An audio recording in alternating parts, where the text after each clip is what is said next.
It's the kind of anniversary no one wants to celebrate. 5 years ago this week, historic and unprecedented flooding caused widespread devastation across Tennessee. And all those years later, there are still people living in fear that it could happen again. Chris Conti is here now with more on this. Chris? And Shannon, 26 people died in the May 2010 floods. Thousands of homes were destroyed. And now 5 years to the day, some residents in Antioch who lost everything to floodwaters are worried that it could just be a matter of time before the situation repeats itself.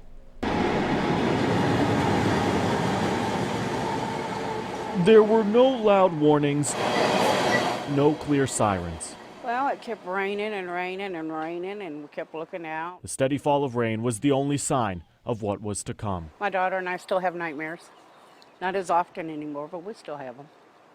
It gets scary at times, especially when the rains are heavy. Calendars do little to convey the magnitude of what this day was like. Some of them you could just see the top of the trailer. Some of them you couldn't even see that. For Cindy Kotz 5 years ago. I hate thinking about it. It may not look like much now, but Mill Creek behind her mobile home in Antioch became a raging river that day. The water just kept on and kept on. A merciless body of water. It's unreal what I'm seeing right now. Indiscriminately swallowing up homes as it overflowed its banks. Well, the windows, you can see the windows aren't done. We've got to finish all that up. 5 years to the day, Cindy is still living in limbo and fear that it could happen again. Yeah, I had to replace the refrigerator was gone. We couldn't use the refrigerator.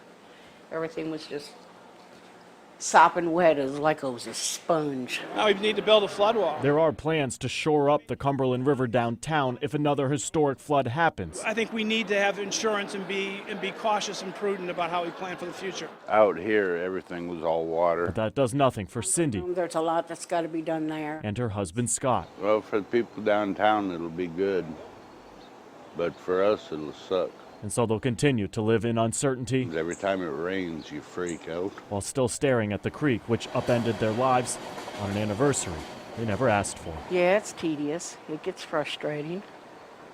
Sometimes we'll cry. It'll be over one day. As for that flood wall plan, it will take about 1.5 years to complete. Essentially, they'll be building a 2,100-foot-long wall along the West Riverfront Park. It is a $65 million project, but again, only impacts the Cumberland River.